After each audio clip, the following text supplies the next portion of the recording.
Salve, Vocês preferem curiosa. de óculos ou sem óculos? Fica à vontade. O meu fica aqui, a hora eu coloco, a hora eu tiro. Aqui é uma papo de boteco sem cerveja, então fica à vontade. Tá bom. Pode xingar, pode falar, não tem problema. Não tem... Depois você edita. Porque eu não posso nem falar que eu tenho tudo. Olha, a gente nunca precisou editar em 1 ano e meio. A gente grava, até porque o gravado dá mais segurança, né? O que eu gosto da nossa estrutura aqui é que eu só olho para ali agora. Depois eu olho para você e olho para o Miguel, faço assim, eu não... Quando você fica assim, olá, boa noite, fica uma merda. Então, Miguel, você já está gravando tudo isso, que você é um canalha. Então, salve, curiosos! Boa tarde, tudo tranquilo? Já dei uma porrada aqui. Bem, hoje nós vamos conversar com uma cirurgiã dentista, a doutora Aletheia Pablos. Eu já fiz, acho que 2 podcasts com ela. Um no WhatsApp, conversando, outro aqui no off, e vamos fazer um agora. Antes que o Miguel me dê mais uma bronca, eu vou pedir a vocês que sigam-nos nas mídias sociais, lá no Instagram, no YouTube, e aí vai lá, se inscreve, clica no sininho, porque ele solta as atualizações lá no Instagram. E aí você vai ficar sabendo tudo que está acontecendo de novo.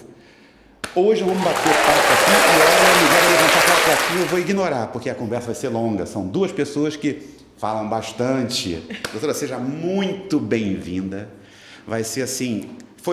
É um exemplo do universo conspirando a favor. Dos encontros. Exato, porque assim, nós chegamos, nosso contato foi completamente diferente. Aleatório. Aleatório, como diria meu são filho. as coisas, combinando. Seja muito bem-vinda.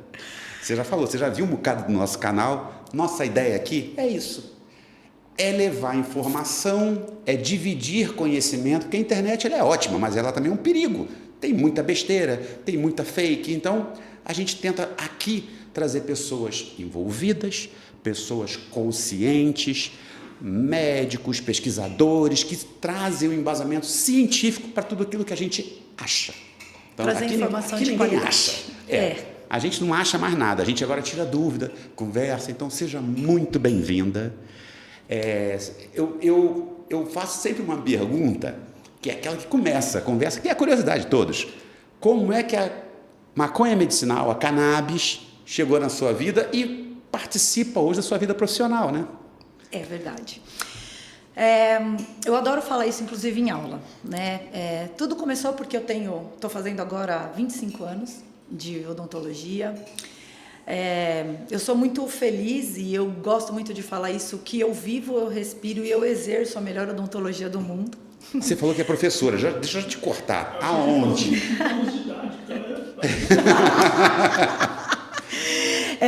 Professora, na verdade, aonde? Na verdade, eu sou professora de pós-graduação, né? Eu trabalho como professora convidada em entidades, né, como a ABO, como a PCD, institutos de colegas, né, que participam, que fazem a formação, que têm cursos de atualização, de especialização, em algumas faculdades, na São Leopoldo Mandique, onde eu fiz o doutorado. Eu já estou na caminhada há alguns anos, né? Com 25 anos de formada, há 23 eu sou professora. E eu costumo brincar que eu falo do que ninguém gosta de falar. Então, há muito tempo, né? É uma vida. Eu falo de fisiologia, né? Eu falo de fisiopatologia, eu falo de inflamação. E eu sempre fui uma apaixonada pela farmacologia. E por que ninguém gosta de falar? Porque, sabe o que eu penso? Que é muito estudo, é muito chato? Eu acho que quando isso é apresentado para os alunos em cursos de graduação, eu acho que muitas vezes a gente não tem a maturidade suficiente para entender a importância, o peso, o significado dessas informações, dessas ciências na prática clínica. Entendi. A gente está na faculdade com aquela vontade de botar a mão na massa. Da técnica, da mão na massa, boca aberta. Aquele sangue nos olhos, é saliva, é dente, né? E uma formação muito tecnicista, muito prática. Sim. Isso nos diferencia na odontologia do mundo. A gente tira leite de pedra. O dentista brasileiro, ele é internacionalmente reconhecido por uma prática, uma habilidade, um aprimoramento técnico diferenciado. O mundo reconhece isso. Entendi. Né? A odontologia brasileira é a melhor do mundo, né? Eu cravo. Opa! Né? E o que eu fico mais feliz em relação a tudo isso é que eu enxergo na perspectiva da odontologia canabinoide, né, o mesmo caminho. Eu acho que a importância que isso vem tendo e o suporte, principalmente, que a gente tem das nossas entidades de classe. A gente tem um suporte, um respaldo do CFO, do Conselho Federal de Odontologia, lá em Brasília, no âmbito federal. E a gente tem, por exemplo, aqui em São Paulo, no CRO, um grupo de estudo a respeito da utilização de canabinoides na odontologia, né? Coordenado pelo brilhante João Paulo Tanganelli, um amigo querido. Tive com ele a semana passada dando aula para uma turma de especialização em DTM, dor orofacial. E eu gosto muito de falar isso para os colegas cirurgiões dentistas, né? Esse apoio, esse suporte que a gente tem. Importantíssimo. O conselho, né, estando junto, você vai sem medo. Não, a gente vai sem medo e a gente se sente respaldado mesmo, sim, seguro, protegido, né? A gente observa essa caminhada do conselho em proteger, né, a odontologia, os profissionais, já há algum tempo. Há mais de 20 anos que eu falo a respeito de fibrina leucoplaquetária autóloga. Eita, nossa senhora. Nada mais é... Pegou isso aí, Miguel? Fibrina leucoplaquetária. É um trava-língua. É um trava-língua. Na verdade, nada mais é do que usar o sangue do próprio paciente para enxertia. Ah, tá. Né? Então, a gente concentra fatores de crescimento, concentra células que vão impactar positivamente na aceleração do processo de reparo, né? Com um efeito analgésico, com um efeito anti-inflamatório, né? E já desde 2015 existe uma resolução, uma normativa para que o cirurgião dentista possa utilizar no seu consultório, inclusive vindo, né, a habilitar os cirurgiões dentistas para fazer a própria venopunção, né? Que antes disso, a gente precisava de um enfermeiro para fazer o procedimento, né? E, assim, duas pessoas foram muito importantes, né, para isso, né? A doutora Moira Leão, de Curitiba, o doutor Leonel de Oliveira, dois amigos queridos, maravilhosos. E o que eu percebo nessa caminhada é um respaldo muito grande que nós temos. Então, com a fibrina leucoplaquetária autóloga, com o uso do ozônio, da ozonioterapia. Então, o que a medicina, há 2, 3 meses atrás, ainda está patinando, fica patinando, ainda está engatinhando nisso, a odontologia já usa com excepcionais resultados. Nós já produzimos ciência a respeito, ciência de qualidade, né? E, por exemplo, a medicina poderia se beneficiar muito mais, por exemplo, do uso da fibrina também em conjunto. Em outros processos. Por exemplo, a ortopedia. Então, para cirurgias principalmente articulares, procedimentos menos invasivos, né, com mínimo trauma. Então, onde a cannabis entrou, né, na minha vida? Entrou como entra para 99% das pessoas que vão tentar aprender. Você sempre se imagina sendo tratado, ou você vislumbra o tratamento de alguém muito próximo, muito querido, muito amado, né? E é isso que a gente ouve da maioria dos colegas, né? Eu já tinha uma visão mais científica disso por conta da farmacologia. Eu já tinha umas pinceladas, né? Mas eu tenho uma herança bendita do meu pai, também cirurgião dentista, com 55 anos de formado, aposentado pela pandemia, de pacientes idosos. Então, apesar da minha especialização em cirurgia bucomaxilo, né, do meu doutoramento na área de implante, reza a lenda que eu sou a primeira mulher doutora em implantodontia no Brasil. Né? Louco! Eu acabei me aperfeiçoando, né? Ou a vida me encaminhou para cuidar de pacientes idosos. Esses pacientes normalmente são pacientes com várias comorbidades, pacientes polifarmácia, pacientes que tomam Já medicações... toma muita coisa, E cicatrizações diferentes, processos. Eu tenho muito paciente oncológico, eu tenho muito paciente que faz uso, por exemplo, de bifosfonato, substâncias antirreabsortivas para controle de osteoporose, mas muitas vezes para controle e manutenção pós-químio, né, para diminuir o risco da propagação desses tumores de metástases ósseas. E justamente associando a fibrilina leucopatária autóloga, a laser terapia, a ozonioterapia, a gente consegue evitar a necrose óssea, né? A necrose óssea medicamentosa, que é um problema que a gente vem encontrando com muito mais frequência do que nós gostaríamos. Porque acaba que vai ser uma reação adversa do medicamento que ele precisa tomar. Ele precisa tomar. Né? Então assim, é um efeito indesejado, vamos dizer assim. Isso, e assim, a gente trabalha também a odontologia de uma maneira geral para uma conscientização médica de que os pacientes deveriam ser orientados desse risco. Então, o que muitas vezes acontece é o paciente ser surpreendido por uma necrose, por um procedimento, que muitas vezes em decorrência de um procedimento que ele não pode evitar. Sim, que mas não pode ser evitado. É só dividir com ele a consequência. Ele olha só para uma coisa e fala, olha... E na verdade, assim, quando esse paciente é um paciente oncológico, ele não tem outra alternativa, né?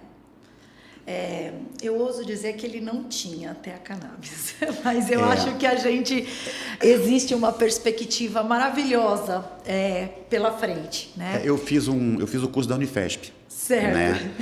E aí, quando eles mostravam aqueles comparativos de tratamentos oncológicos com CBD isolado, com full spectrum e sem nenhum canabinoide, para mostrar a eficiência do full, né? Mas do full conciliado com a alopatia, não é aquele negócio, não é mágica. Isso. Ele é mais uma ferramenta que a humanidade tem para lutar contra essa doença. E aí que traz dignidade e qualidade de vida para o paciente. Porque afeta outros milhões de coisas. Aquele negócio, vai no equilíbrio. Aquele negócio, eu não sou um braço, eu não sou uma boca, eu não sou um queixo. Não. Eu sou... integral. Um sistema. E aí a cannabis, ela entra nisso. Aqui com tanta coisa para a gente estudar ainda. Você falou uma coisa agora que veio na minha cabeça na hora. Eu leio muito. Gosto de seguir algumas pessoas, né? E agora está tão fácil, agora a gente falou, a internet é um perigo. E o rapaz, ele é um médico novo, e ele falava assim, as mulheres, né? Hoje em dia tem um pouco mais de noção, mas ninguém tinha ideia do que o anticoncepcional faz na mulher. Mais um fator.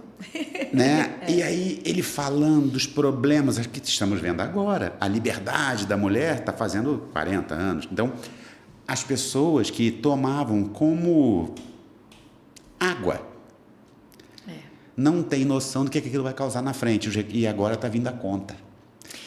E aí você fala, como é que ninguém nunca dividiu isso comigo? Tipo assim, olha, você pode fazer, você tem uma série de coisas para fazer, dos métodos mais radicais aos métodos mais simples, mas existe mas pode acontecer isso, no futuro você vai ter esse problema, ninguém divide, o pessoal vai o mais fácil.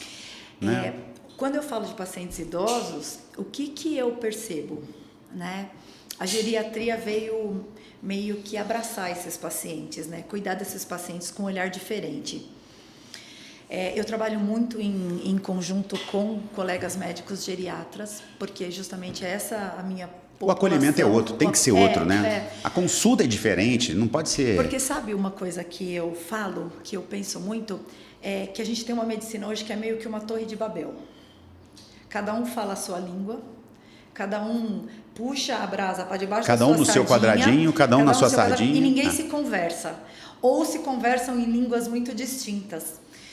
E precisou, né, aparecer uma outra especialidade que fizesse essa integração, né, que fizesse a tradução. Então, a gente vê a endócrino cuidando dos hormônios tiroidianos, a gineco da menopausa, né, o ortopedista das inflamações articulares, das dores musculoesqueléticas, um cardiologista.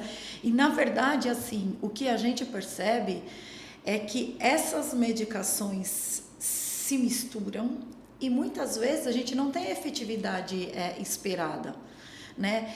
E uma dificuldade que a gente vê muito é você não ter um médico que converse ou que entenda ou que enxergue esse paciente numa totalidade. É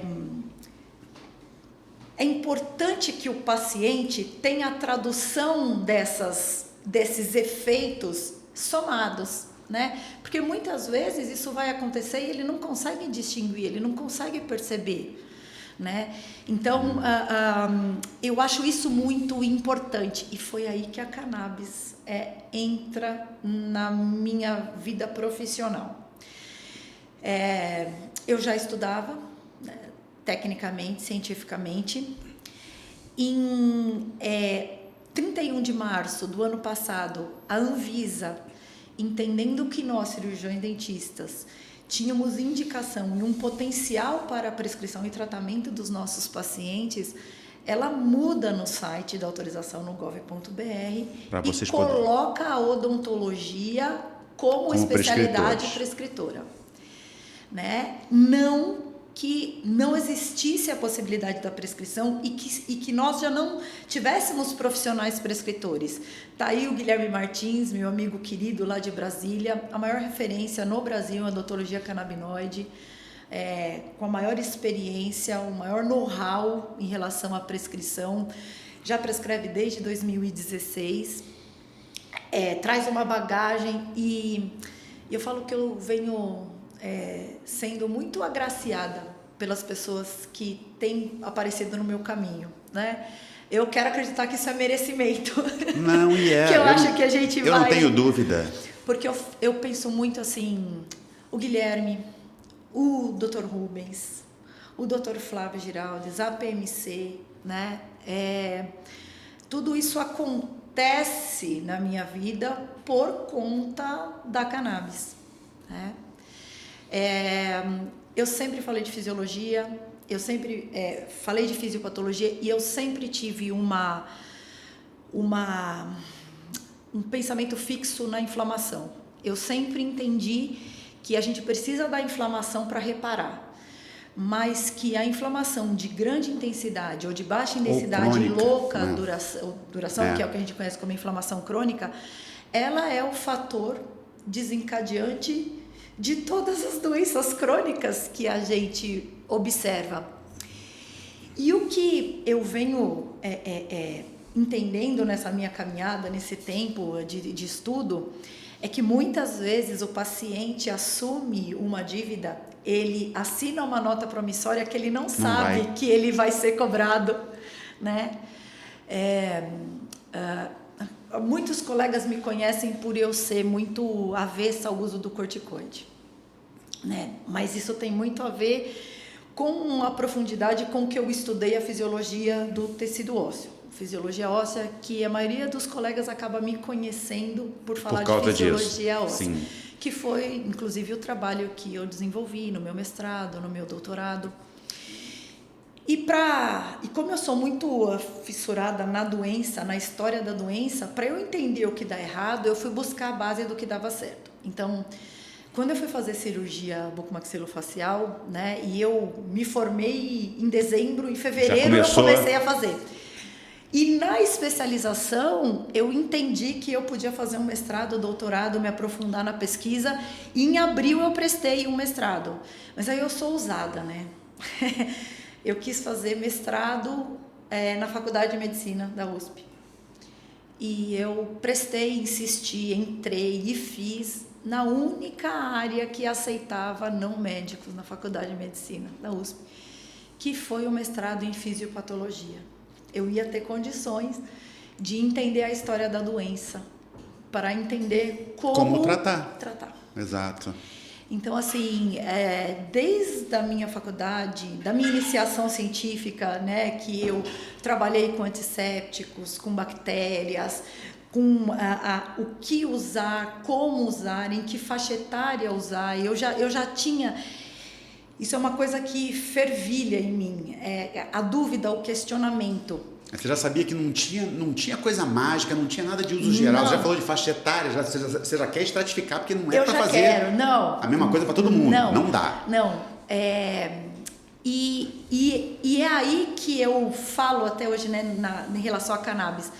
Quando a gente estuda farmacologia, a gente entende que existe padrões de metabolização diferentes entre os sexos. Sim. E que o ajuste de dose deveria ser diferente entre os gêneros, né?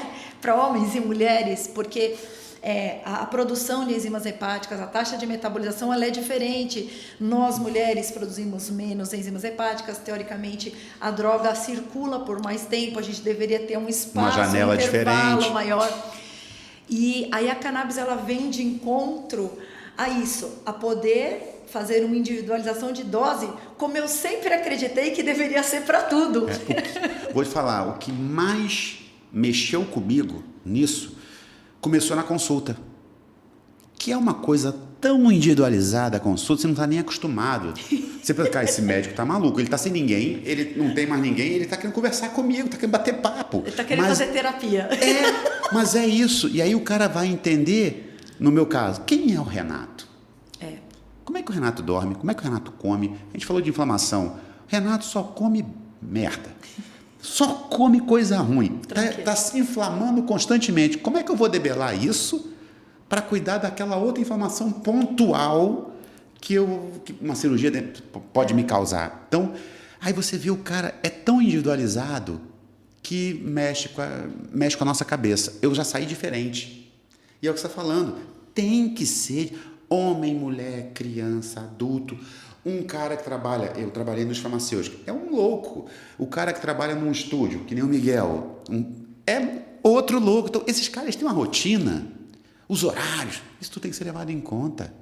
E é diferente. E, por exemplo, assim, e como que o paciente idoso recebe isso? E como é que administra? Que uma mãe que cuida de uma criança recebe isso?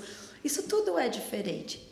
Eu brinco que a cannabis me ganhou quando eu li a primeira vez aquela frase do professor Rafael Mechoulam, que a medicina, que nós, estudiosos, deveríamos encontrar uma alternativa ao uso dos corticoides e dos opioides. Né? Eu brinco que aí eu me apaixonei. Né? Eu não pude dar um abraço e um beijo nele. Não deu, né? Mas tudo bem. Não deu. Pensa nele. Mas ele sabe que eu falo disso toda vez. Porque, por exemplo, quando a gente fala de corticoide, né? Eu tenho amigos médicos que falam, tá bom, mas se você tivesse que escolher uma medicação para levar para uma ilha deserta, se você não escolher o corticoide... Você vai ter problema. Mas tudo bem, não vou usar toda hora. Mas, o que eu sempre entendi, e é o que eu gosto de falar para os meus alunos, né, nesse tempo todo, é que eu entendo e eu valido o uso agudo. O que a gente não pode considerar é a normalização do uso crônico e do uso indiscriminado. Eu escutei um negócio ontem aqui, numa gravação, doutora, vou falar aqui, que a gente está acostumado a apagar sintomas. Isso. Eu escutei isso ontem. Mascarar sintomas. A coisa fica rotineira. O corticoide, ninguém fala pra gente o quanto ele é prejudicial. O nego toma para qualquer coisa. E uma coisa que a maioria das pessoas não sabe, né? A metabolização e a excreção do corticoide sintético, por ele ser um análogo, as pessoas têm muito essa ideia de que por ser um análogo de um hormônio natural, necessário, imprescindível à vida, ele meio que... Todo mundo acha que ele vai com tudo, né? Eu brinco que muitas vezes a prescrição é por todas as vias e por via das dúvidas eu também prescrevo o corticoide, entendeu? Não é perigoso isso? Que é uma coisa que a gente brincadeiras à parte, mas eu uso isso como recurso mnemônico. Para gravar. Para pessoa gravar. Porque o corticoide dentre os anti-inflamatórios, mais uma vez eu ressalvo, até o advento dos canabinoides, muito bem absorvido topicamente. Então, a gente não tem concorrência para uso tópico anti-inflamatório para os corticoides. Não tínhamos, né? Não. Em função da absorção, da lipossolubilidade, ele atinge níveis plasmáticos muito altos, uma ligação proteica muito grande. Ele circula e ele realmente promove o efeito desejado, anti-inflamatório, redutor de prurido, da inflamação, do que você precisar, né? Então, a inserção do corticoide na terapia, ela é muito grande. Ela vai de mamando a caducando, né? De criança a idoso. Entendeu? E eu considero o uso indiscriminado, né? Um médico inglês, que eu não vou lembrar o nome, mas ele costumava dizer que o corticoide ele é um mascarador mesmo de sintomas, né? E que muitas vezes você não conseguia medir a qualidade da sua técnica cirúrgica, porque se você der o corticoide, você joga a sujeira para debaixo do tapete, você deixa por conta dele a bucha, né? Sim, segurar o efeito. O pós-cirúrgico vai ser maquiado ali. Então, o que eu costumo dizer é que o corticoide, ele é um imunossupressor na sua essência. Mas a gente usa como anti-inflamatório, mas a gente usa como analgésico, mas a gente usa para outras coisas. E não é porque você usa na melhor das intenções como anti-inflamatório que ele não deixa de ser imunossupressor. Ele vai acertar outra coisa. Você vai usar para uma coisa e vai acertar outra. Se conseguir usar o específico daquilo, é melhor. Exatamente. E por uma janela... Escuta, é tão engraçado. Esses dias, eu estava conversando com a minha mulher, nós estamos com uma gatinha que estava tomando corticoide por causa de um dente. E aí a Mônica, quando olhou a receita, assim, nossa, mas Renato, aqui na minha cabeça, corticoide é uma bomba, tem desmame. Tem desmame. Aí eu falei, Mônica, tem, eu tenho certeza que tem. Aí nós começamos a pesquisar. Aí eu falei, porra, essa gata vai fazer uma cirurgia agora, ela já está tomando antes. Então, daqui a pouco a gente vai ter que enfiar um desmame nela por causa de uma janela que, tipo assim, veio o sábado e o domingo. Ah, não. É complicado, né? E na verdade, assim, isso é muito batido na faculdade, a gente ouve muito isso, mas a gente tem dificuldade para o paciente aderir a isso. É muito difícil para ele entender como fazer o desmame, né? E o que sempre me preocupou em relação ao osso... Porque o cara não está sentindo nada. É que a maioria das pessoas não sabe que está assumindo... Eu brinco que o corticoide, ele é uma nota promissória que você assina no Banco da Vida e que você não sabe quando esse agiota vai te cobrar. Então, me conta, qual é a dívida que a gente assina com o uso constante? Para nós mulheres...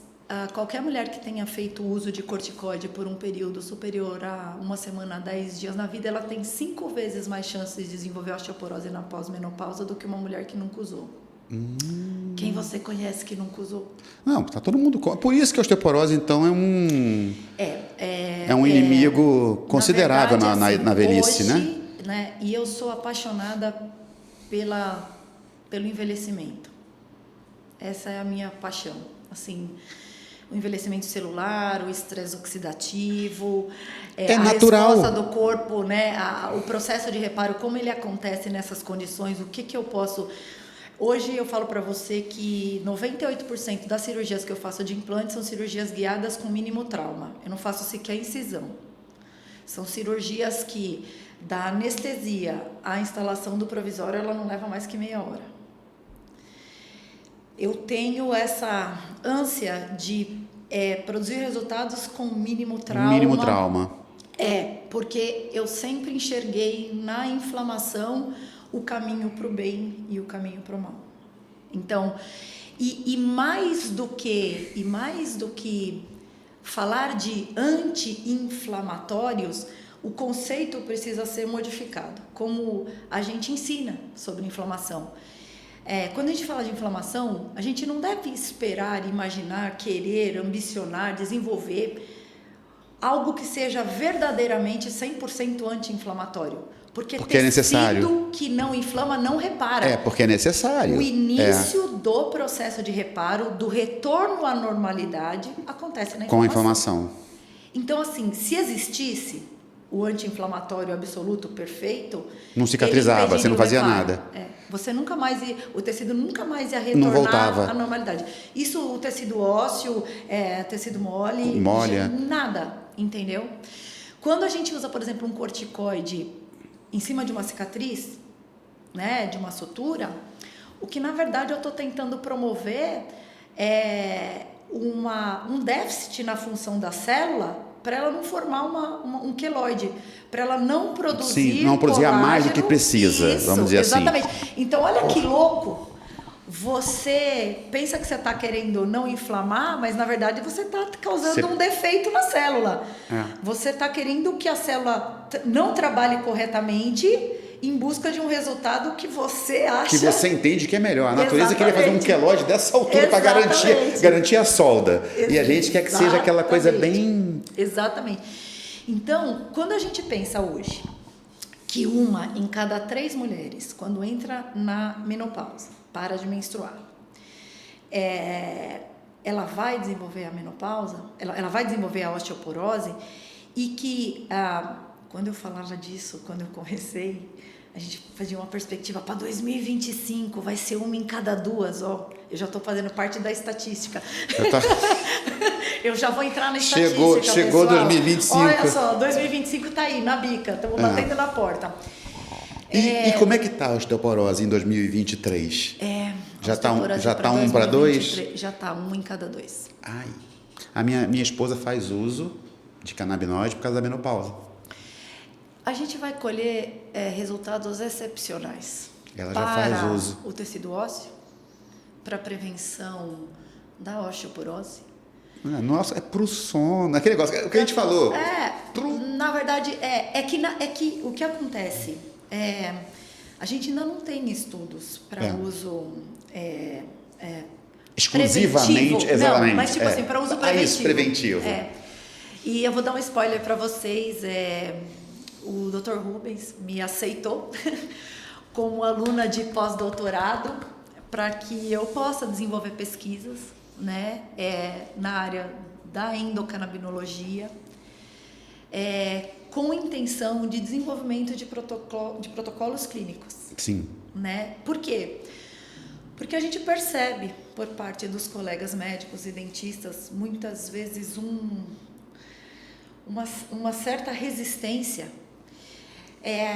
quando eles perguntam: existe um protocolo para começar, para fazer o ajuste de dose? Ninguém quer ser o pioneiro, né? Todo mundo quer que já tem alguma coisinha. Ninguém não. A gente quer, né? Nós queremos. Todo mundo quer, alguém já quer. Alguém já fez isso, alguém já fez aquilo. Calma, não tem, mas então o que está faltando? Me dá a lista aí do que está faltando. Na verdade, esse é o nosso objetivo, né? E eu sou extremamente grata ao professor Rubens, ao professor Flávio, ao Gui Martins, porque eles me trouxeram para a PMC.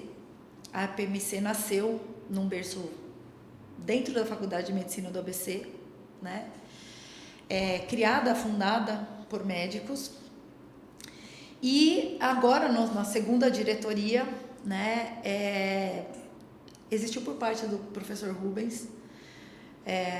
Eu falo que eu sou muito feliz porque são pessoas extremamente agregadoras, né?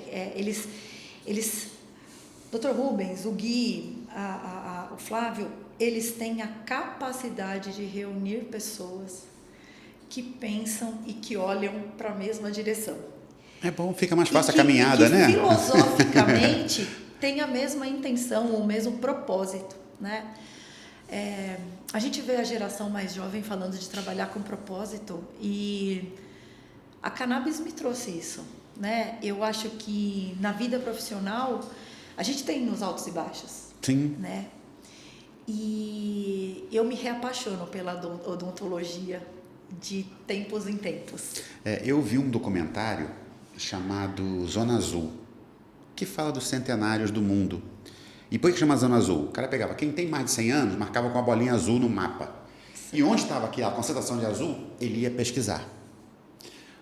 Claro que aí é aquele negócio: alimentação natural, atividade física, socialização. Porque não tem WhatsApp, não tem Instagram nesses lugares. Conversa. É o ancião junto do jovem, então troca de experiências e uma das coisas principais, propósito. Propósito. As pessoas precisam tomar a vida para si.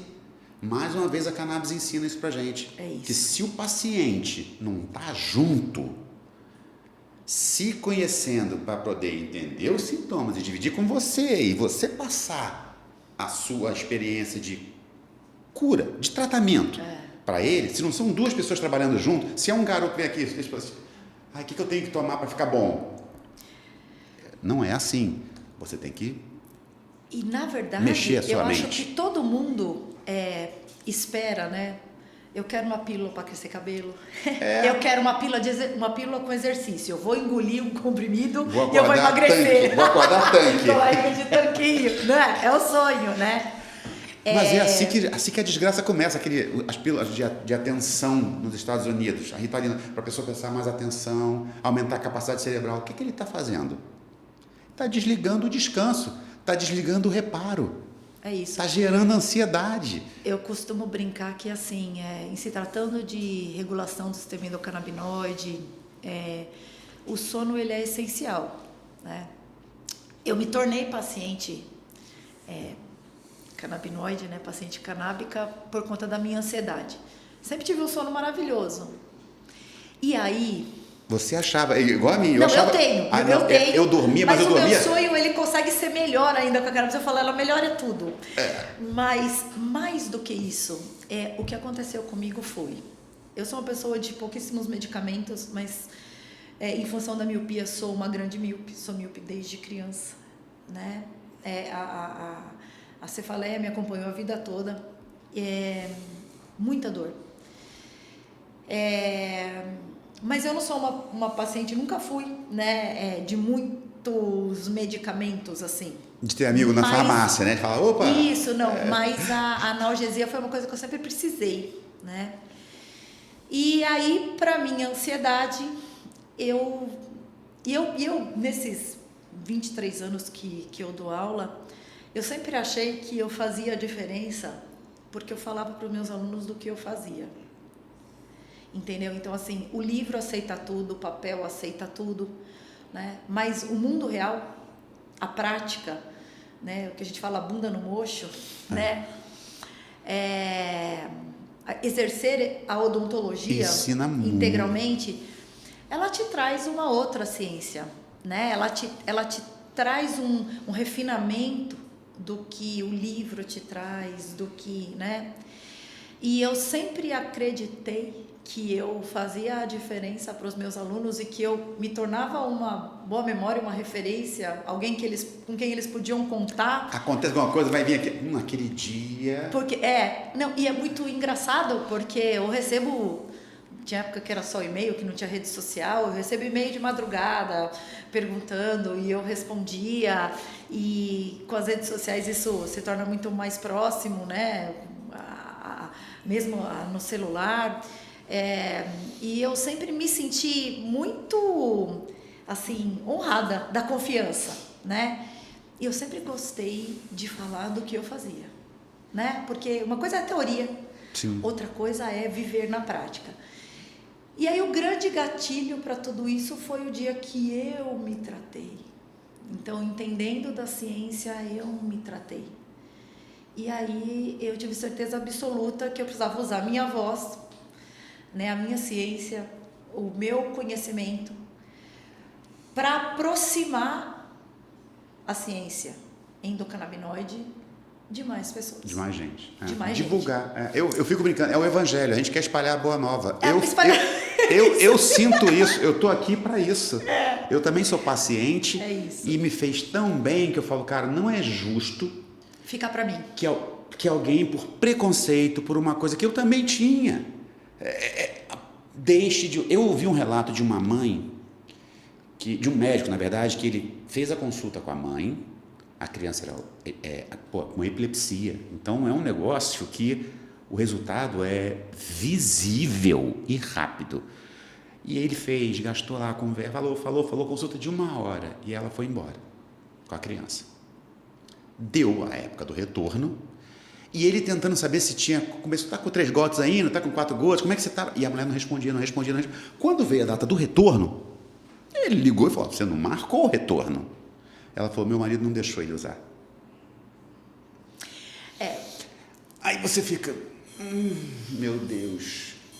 E a gente tem que fazer isso ser diferente. A gente tem o exemplo lá do Padre Ticão, essas pessoas que fomentaram, a gente não pode parar. Você sabe que o meu movimento para começar a divulgar e a falar a respeito disso aconteceu porque eu tenho uma amiga muito querida e o menino dela de 3 anos começou a ter uma convulsão e até a pesquisa, até identificar o que era uma medicação extremamente cara. Eles estavam importando isso da Alemanha e eu já tinha uma ideia, mas eu queria ter um embasamento profundo a respeito. E foi o que eu fiz. Eu fiz e tudo que eu tinha eu... Aconteceu uma coisa parecida com isso. E tá fazendo 15 dias que ela me ligou para me falar que eles estão usando. E para me agradecer. Sabe que muitas vezes existe um certo receio por parte dos colegas médicos de que o dentista extrapole a sua área de atuação na prescrição, né? Eu compartilho da amizade e do conhecimento e do convívio de vários colegas médicos que me fazem crescer. Sim. No assunto. E a gente discute, a crítica, ela me faz estudar. E mais do que isso, né? Hoje nós somos mais de 403 mil dentistas no Brasil, dados de hoje. Né? O dentista, ele dentre todos os profissionais da saúde, eu não sei se a maioria das pessoas sabe disso, mas o que cria mais vínculo com o paciente mais retorna. Com certeza. Eu trato famílias, avós. Eu vou entregar, né? A gente não precisa, mas assim, eu já trato dos filhos dos meus pacientes de pediatria de quando eu comecei. Mas esse povo se reproduz muito rápido. Oi? A culpa não é sua. Esse povo que se reproduz rápido demais, coelhos.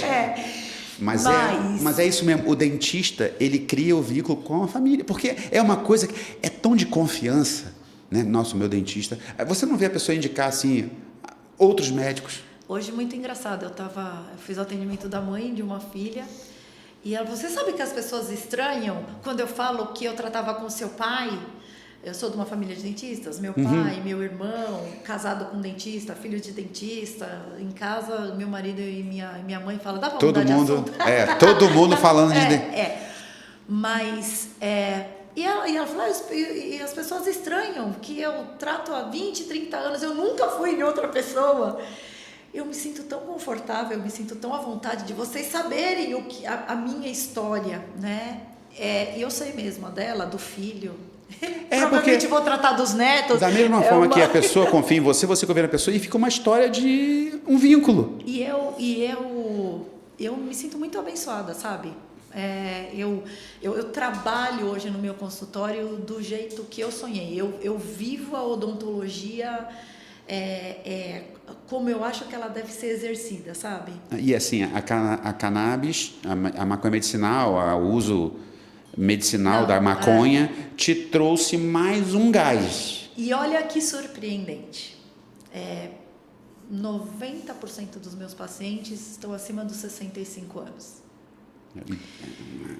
O mais surpreendente é que quando eles chegam no consultório e um filho, um neto já falou, que já viu nas minhas redes sociais que eu estou falando a respeito disso, se eu contar para vocês que grande parte deles estão fazendo uso e eles se sentem confortáveis para usar e que eles são muitas vezes orientados ou doutrinados até pelos netos mais jovens do potencial da utilização e dos benefícios que eles podem colher, que eles chegam pedindo.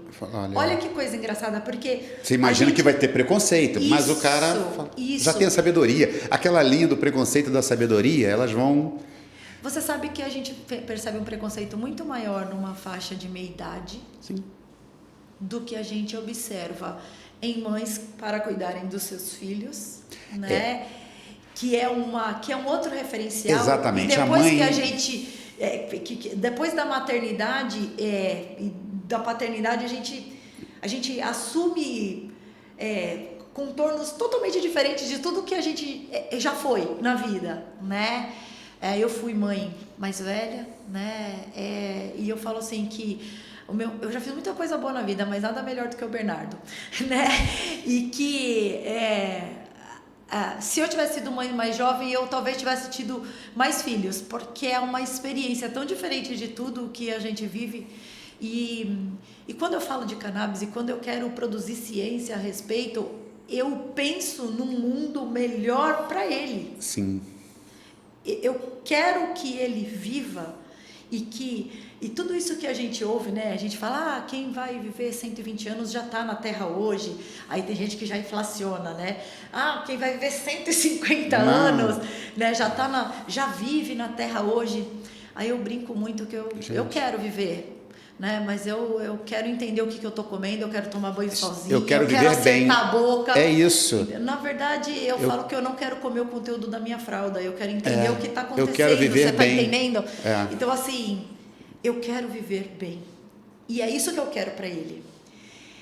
E aí, eu fui cuidar dos meus pais. Saudáveis, né? Com poucas comorbidades. E o que eu vejo de benefícios deles, eu multipliquei. Então, dentro da minha casa, são meus pais, o meu marido, eu brinco que todo mundo que eu amo, eu trato com cannabis, né? E eu penso muito nisso, né? Criar protocolos para um uso preventivo para uma demência senil, para a senilidade. Eu vou atirar na demência, mas eu vou acertar na osteoporose, né? Eu vou melhorar a força muscular, eu vou desinflamar o sistema. Dores em geral, porque isso, assim, que o são sistema... muito limitantes. Né? E por que eu penso muito nisso em relação à osteoporose, né? Eu trabalhei muito com diabetes, né? E, inclusive, meu trabalho de mestrado, meu doutorado, osso, anti-inflamatórios, diabetes, sempre foi a minha praia. Quando a gente fala, né, por exemplo, acima dos 65 anos, hoje no mundo, 1 em cada 2 indivíduos, sem distinção de sexo, desenvolve diabetes. E é uma doença do hábito. É alguma coisa que você trabalhou para isso. É a conta. Então, quando a gente fala, é a genética. Gente, a genética ela é responsável por 10% do que a gente vai colher na velhice. 90% é epigenética. Acima da genética. É o meio, é o meu hábito, são as minhas escolhas influenciando, mudando a minha história para o bem e para o mal, né? Então, é lógico que eu não tenho, né, esse propósito, né, e entendendo, estudando há tanto tempo, que a cannabis ela é uma bala de prata e ela vai servir para tudo, e é aquela panaceia, né, que o próprio conceito de panaceia é método ou produto que cura tudo. Né? Mas eu enxergo, né, nos canabinoides, de uma maneira geral, uma alternativa importantíssima para a gente, né? Hoje, quando a gente fala, por exemplo, de tratamento de osteoporose, a gente não tem nenhum tratamento anabólico, reconstrutivo, indutor de reparo e de retorno às características. A condição anterior. Não. A gente considera sucesso muitas vezes quando a gente intervém e interrompe o avanço, o declínio, isso. né? E com a cannabis existe esta possibilidade.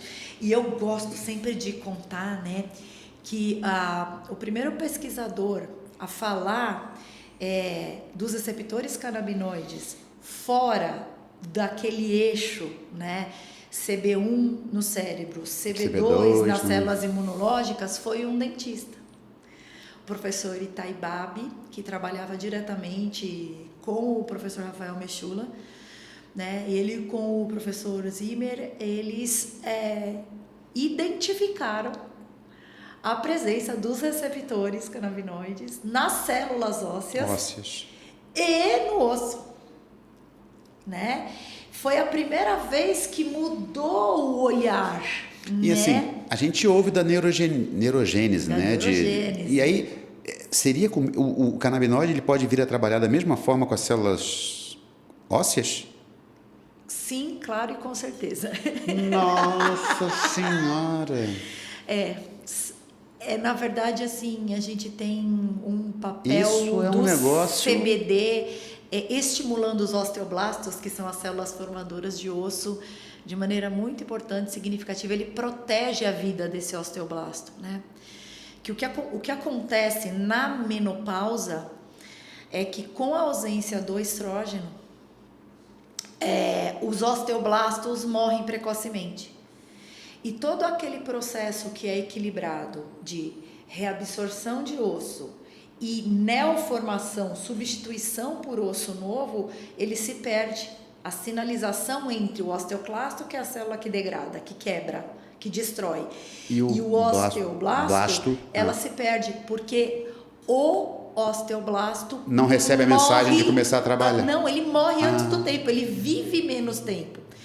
E, na verdade, o osteoblasto, ele é o grande maestro, ele é o grande coordenador. Ele está diretamente relacionado ao aparecimento do osteoclasto nos leitos de reabsorção óssea.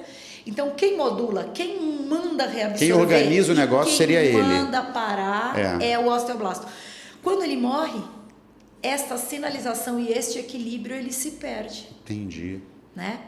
E o que acontece no envelhecimento? A gente, em função de tentar manter as células funcionando, a nossa suprarrenal passa a produzir mais cortisol endógeno.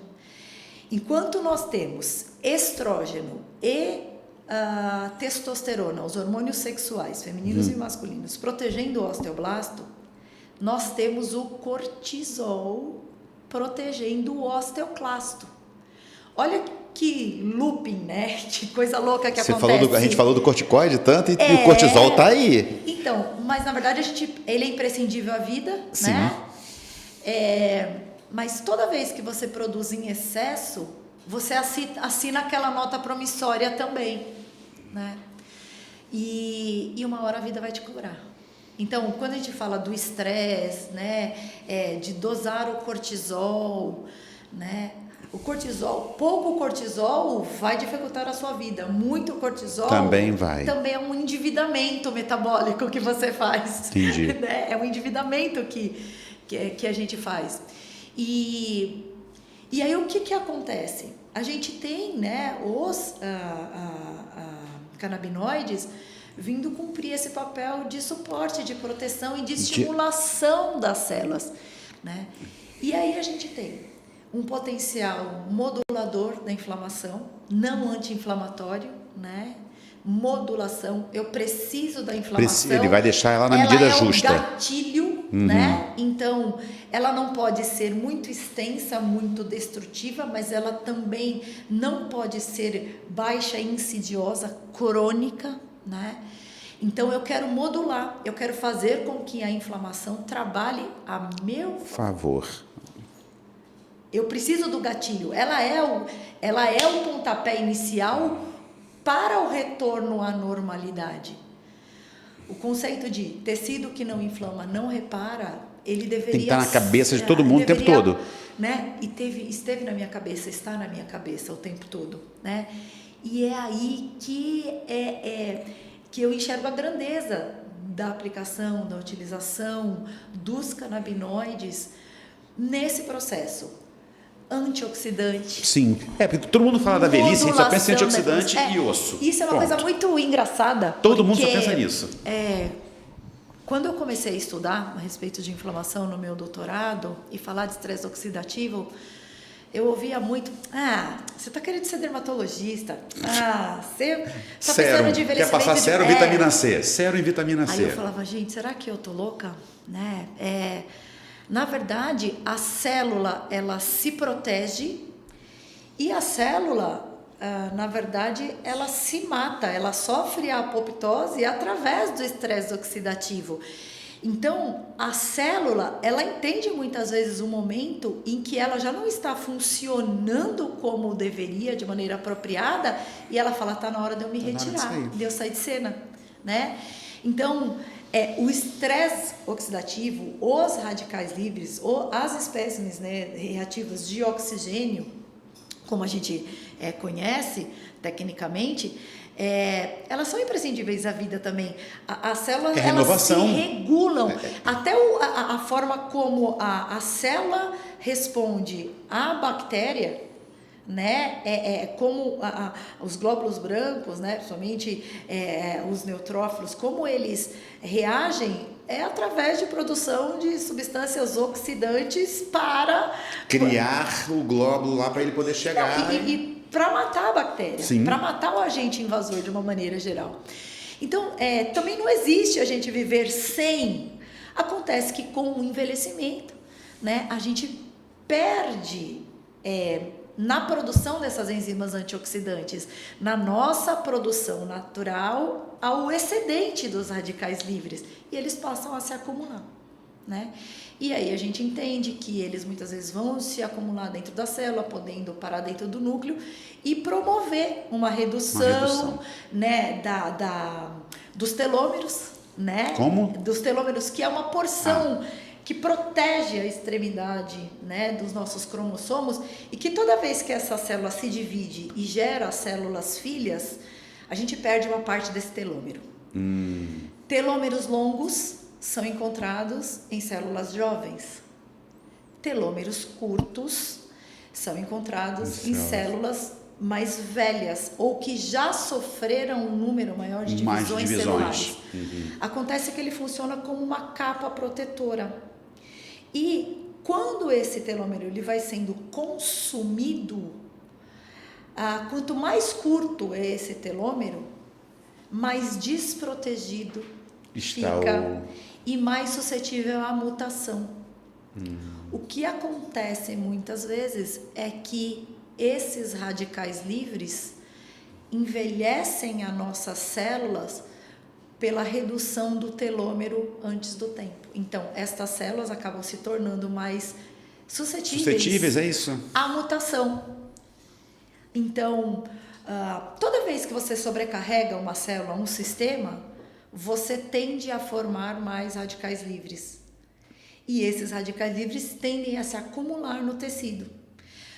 O nosso corpo, ele precisa de um tempo para se adaptar e produzir enzimas antioxidantes. Existem antioxidantes exógenos, externos? Existem. O maior exemplo que a gente tem são as vitaminas. Então, a vitamina C é um potente antioxidante, a vitamina D é um potente antioxidante. E, pessoal, potencial antioxidante dos canabinoides e dos flavonoides. Gigante. Uma coisa surpreendente. O flavonoide. Você fala, pouca gente fala do flavonoide. O pessoal fala muito dos canabinoides. Aí ele também vai entrar como um antioxidante. Antioxidante e, nos casos de produtos tópicos, fotoprotetor. Hoje existe uma área que vem ganhando uma importância muito grande na odontologia, que é a harmonização orofacial. Sim. Então, enquanto a gente vê muito falar, né, do botox, dos fios, existe também um preventivo do envelhecimento, né? Preparar a sua pele para que ela envelheça, porque muitas vezes não adianta você fazer o botox ou fazer quando o fio já tá... e a pele está sem viço, sem capacidade de produzir novo colágeno, né? Então você precisa tratar essa pele, rejuvenescer ou trazer mecanismos para essa pele poder produzir novo colágeno, né, que é a bioestimulação que a gente tanto ouve, e que a fibrina leucoplaquetária autóloga tem um papel importantíssimo, é natural, você pode você fazer, fazendo uma enxertia, não tem riscos de incompatibilidade, vamos dizer assim. Isso, exatamente, porque é autólogo, você tira do paciente, centrifuga você mesmo, e no mesmo momento você usa, né? Existe uma lenda aí, né? Uma coisa que é transferida de maneira assim, anedótica, né? Na ciência, de que meu Deus, no Egito Antigo já se usava o próprio sangue para... Meu Deus, eu sempre esqueço o nome dela. Meu Deus, não é Nefertiti, Bom, mas que ela já usava... Meu Deus, a linda... Que teve até uma série nova. Cleópatra. Agora. Cleópatra, oh meu Deus. Obrigada. A Cleópatra já usava o próprio sangue e já era um conceito da para se manter jovem, porque diz que ela era muito jovem, muito bela. E ela era muito preocupada com esse autocuidado, né? Então, existe um potencial gigantesco, né? E eu tenho essa vontade, né? E o meu movimento em retornar à pesquisa especificamente tem esse objetivo, né? De trazer ciência, da criação de produtos, porque nós temos nesse efeito anti-inflamatório, modulatório, né? Modulador de inflamação tópico, uma capacidade de induzir o reparo muito grande. Pô, vai ser dos canabinoides. Excelente. Então, o protocolo vai ter que caminhar para essa direção para a gente começar a trabalhar em novos produtos. Na verdade, eu já tenho algumas coisas em desenvolvimento para isso. E o que eu considero, né, mais um spoiler, eu brinco que em 10 anos a gente vai falar muito do CBG. O canabigerol. Canabigerol. Por quê? O canabigerol, ele é um analgésico maravilhoso, ele é um anti-inflamatório maravilhoso, ele é um antifúngico maravilhoso e ele é um indutor de reparo maravilhoso que é excepcionalmente bem absorvido quando utilizado topicamente. Uau. Então, a odontologia vai colher benefícios com absoluta certeza do uso do CBG tópico. Maravilha. Então, a gente tem no controle dos periodontopatógenos, na periodontia, né? A doença periodontal, né? Ela acomete 9 entre 10 pacientes que chegam ao consultório, precisam de algum tipo de intervenção, né? E um artigo comentado, né, da PMC que eu fiz, está fazendo um mês mais ou menos, fala justamente que hoje a gente já tem um entendimento de que uma falha no sistema endocannabinoide, na produção de anandamida, está relacionado com o risco da recorrência da doença periodontal. Naqueles pacientes que têm uma boa higienização, que estão bem orientados quanto à higienização, à limpeza, né, e que isso vai muito além da placa bacteriana, da presença da bactéria em si, né? É do organismo mesmo. E que a gente tem uma falha imunológica e que muito provavelmente o sistema endocannabinoide ele modula esse risco e ele vai poder ser usado para tratar esses pacientes. Né? Olha, o Miguel já levantou a placa para mim ali. Eu sabia que a gente ia tomar uma plaquetada do Miguel.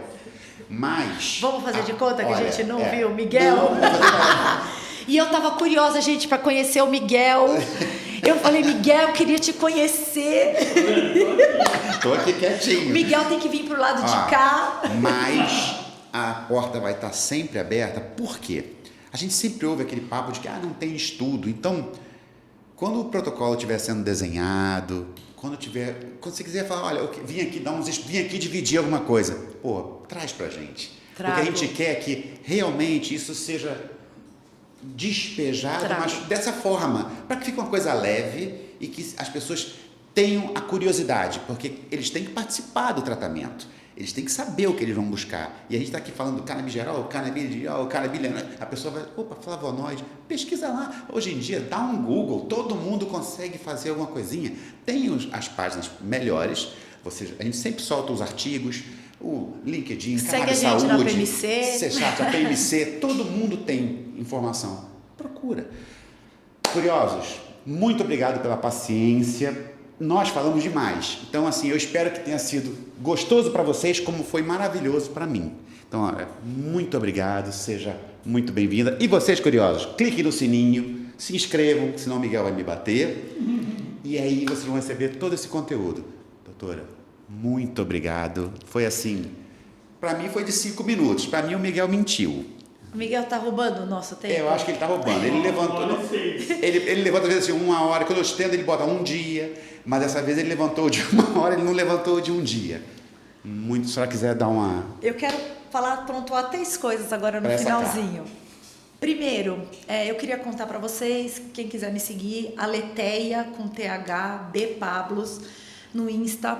Eu publiquei um manual introdutório da prescrição de canabinoides para cirurgiões dentistas. Quem tiver curiosidade de ter, gratuito, entrou, clicou na bio, baixou, para ter uma ideia do que é, da infinidade de possibilidades de utilização, das indicações na odontologia. Segundo convite que eu queria fazer, para vocês conhecerem a PMC, eu hoje sou a diretora da área da odontologia dentro da PMC, para poder desenvolver pesquisas, para poder criar protocolos, para vocês terem acesso à informação de qualidade.